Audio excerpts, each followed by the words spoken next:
Hello, everybody. Today, Trish and I are going to talk about the mental load and the shitstorm.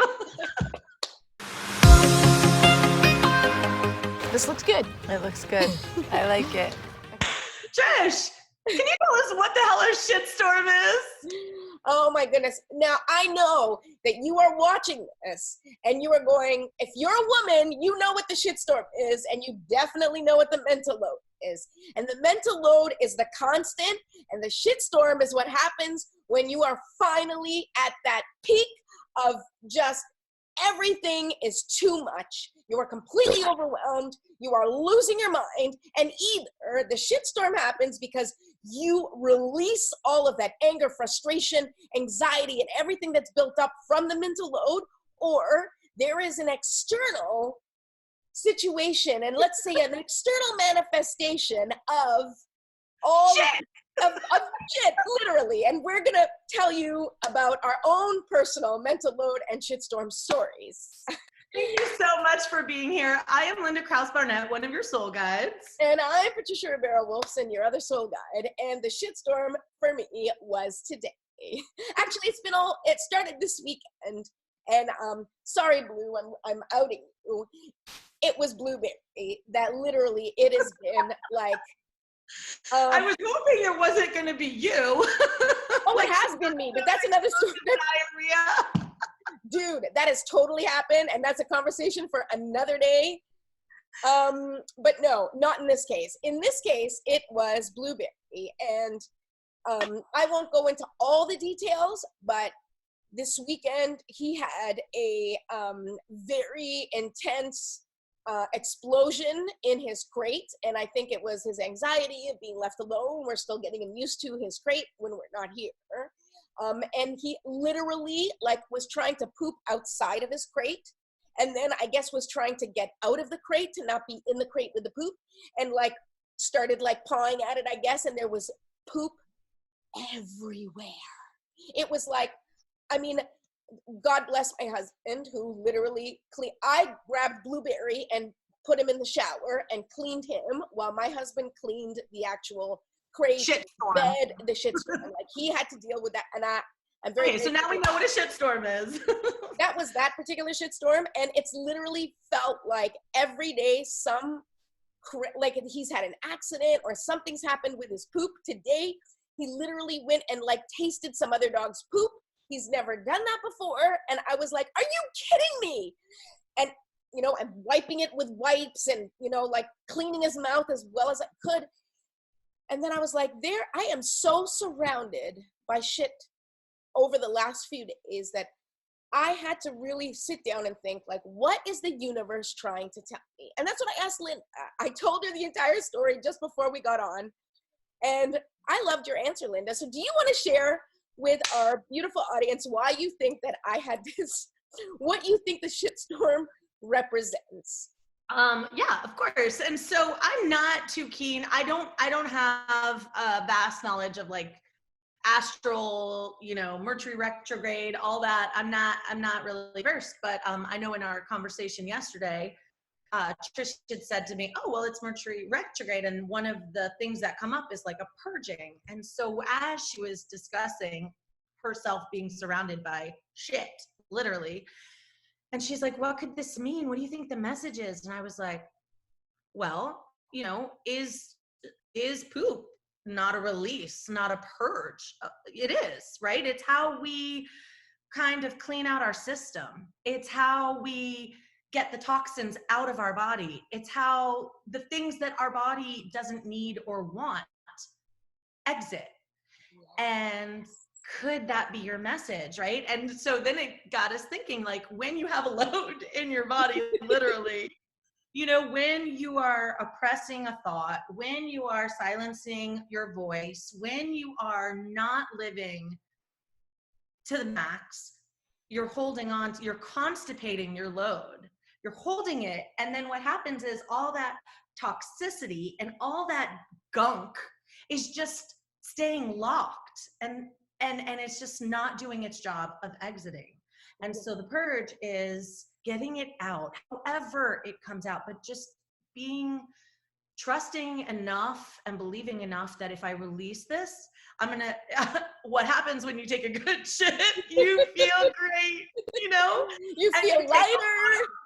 you feel lighter, you feel skinnier, you feel happier, your mind is clear. And that's where we're going with this whole concept of the mental load. You know, we are carrying a load in our minds. And it is a fact of life that as a woman, whether you're a wife or not, or a mother or not, just you have a life, and it is consuming a huge part of your mind, your responsibilities, your to-do list, your how am I going to get it done in time, you know. And if you're a mom, you got other people's lives that you have to manage. It's not just yours. And that's a load. And you know, and sometimes we don't do a good job of purging and getting it out. We just like lock it up. I would say that it doesn't happen all that often anymore. When I was younger, I definitely had like bigger meltdowns, and as I got older, I sort of learned to manage my emotions a little bit better, or not ignore them, but sort of like recognize what they were. And I do a lot of work in that. I recognize what I'm feeling, and I try not to release it on anybody as much as I used to. I will. I don't. But like, I think the last meltdown I had was at Christmas. We talked about that. Oh, maybe it's a quarterly meltdown because it's March now. So like, aren't we in the next quarter? Like Meltdown phase.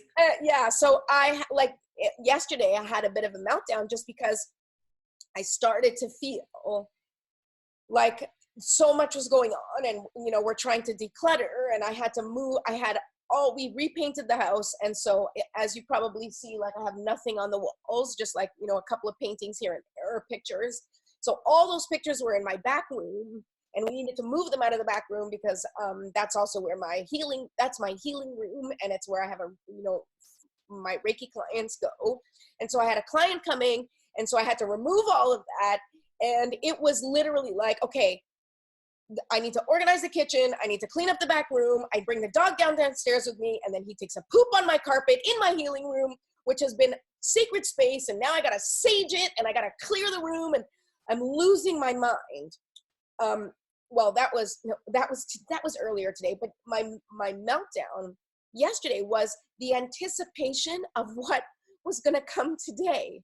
Because the thing about women, and it can be argued that we're manifesting it, right? Like that there is the external manifestation of, you know, we see it so clearly and then it happens. So it's hard to say, do we make it happen? Or is it that we see into the future and we know how this goes? And I think it's kind of two parts, right? Like, it's almost like when you see your kids and they're playing nicely, but then you see where things are headed and you're like, if you don't stop this stupid game, I know someone's going to get hurt, because you've seen it go that way a million times. And so you anticipate the way the process is going to go. And that's what happened yesterday. I was seeing all the things kind of building up. I was like, well, this is going to happen, and then this is going to happen, and then everything's going to fall on me, and I can't handle it. And even though in the present moment, it wasn't anything catastrophic that was happening, but I could feel myself already knowing that I was going to have to deal with so many things that I didn't want to deal with.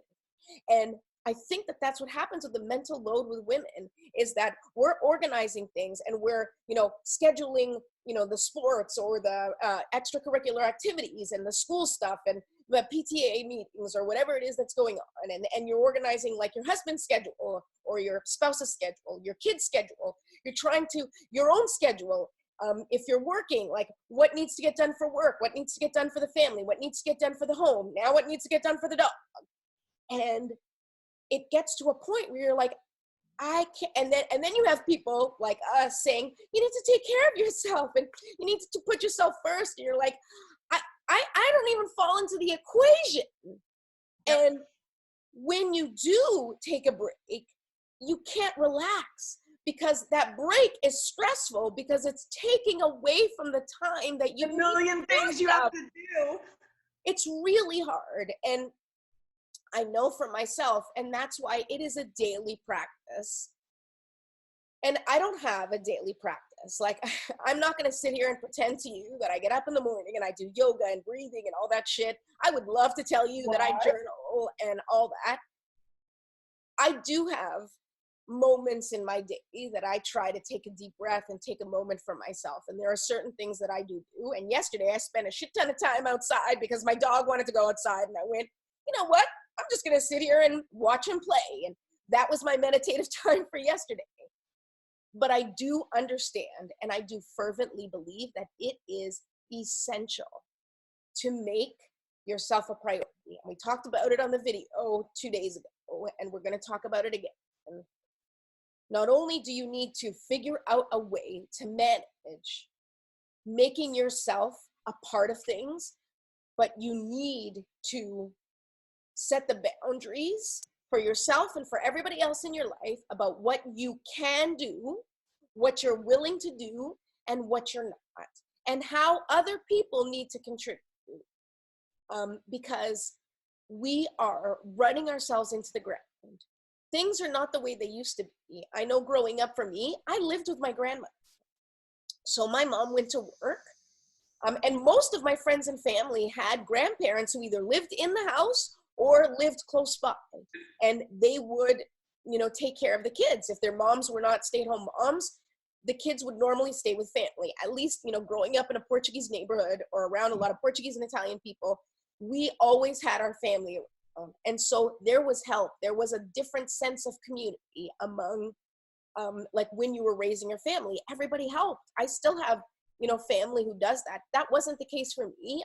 Also, I moved far from my family and, my in-laws are very helpful, but they have lives of their own. And that's the thing is that, the grandparents of today, they're not staying at home like the grandparents of 2 generations ago.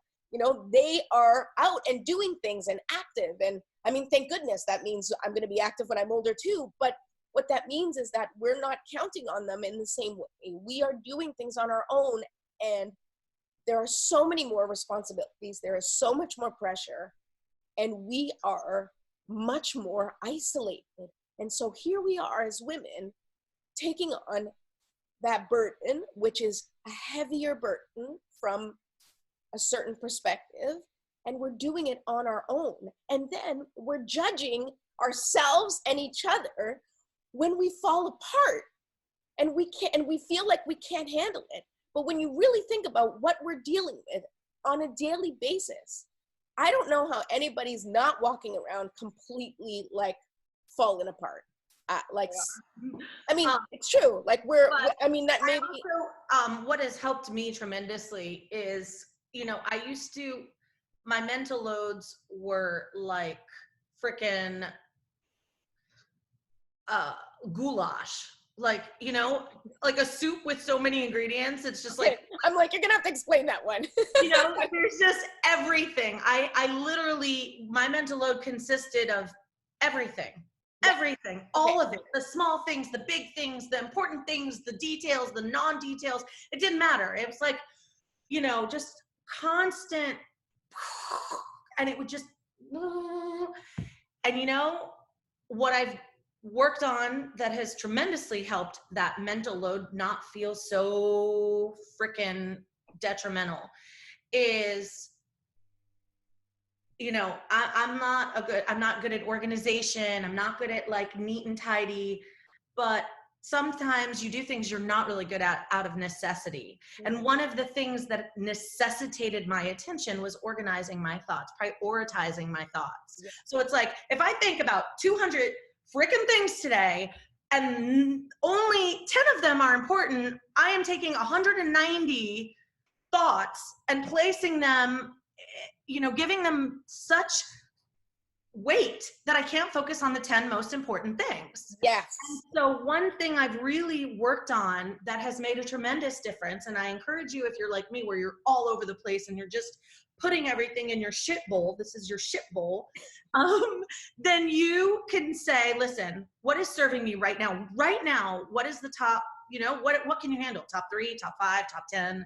Sometimes we have our capacity that's a little larger.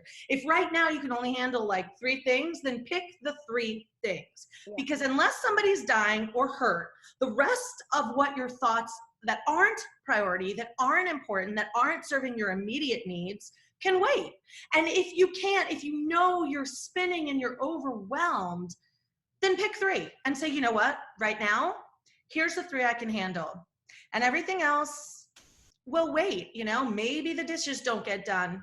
Sorry, guys, wash your own damn dishes. Or maybe, you know, I'm worried about things that are important but not priorities. And so that mental inventory for me has really gone a long way to lighten the load, because now instead of feeling like I have to give my attention to all of it, it's just me. I am not Superwoman, so I have to be really discerning and selective, and it helps because it gives you space.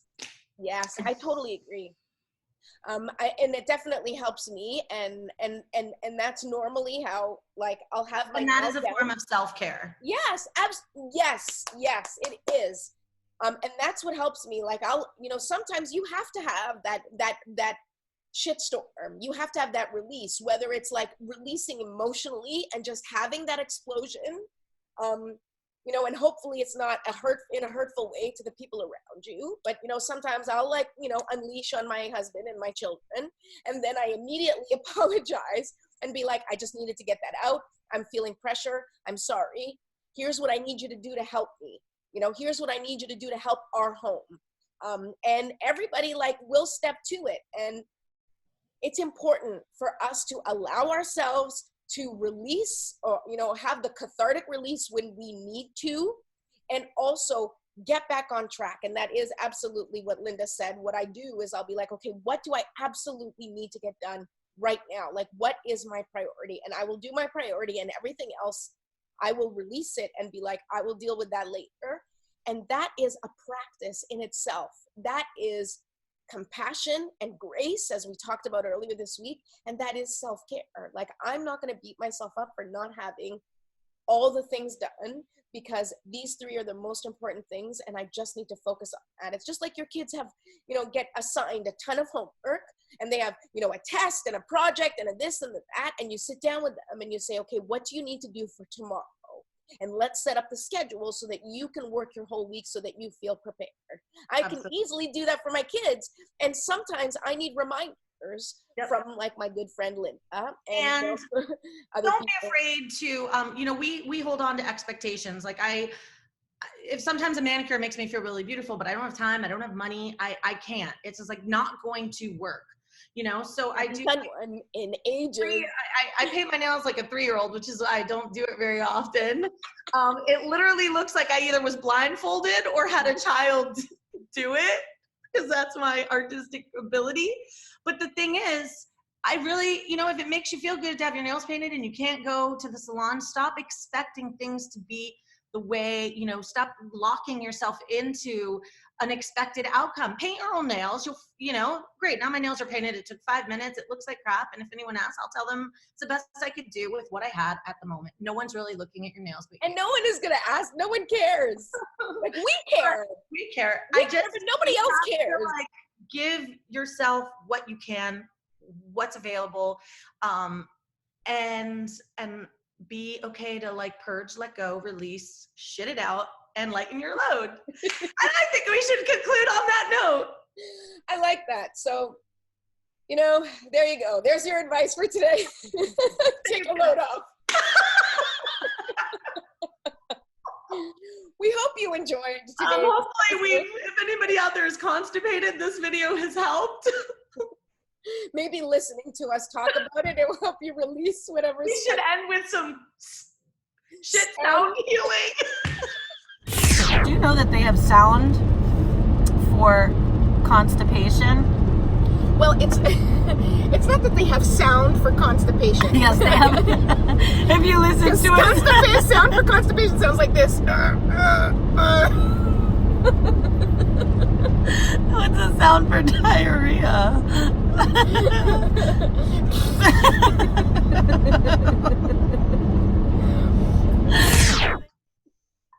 Maybe I'll see if I can find something and we'll put it at the end of the video. Well, all right, everyone, thank you so much for joining us. Hope you've had as much fun as we've had, and we will see you next time. Bye.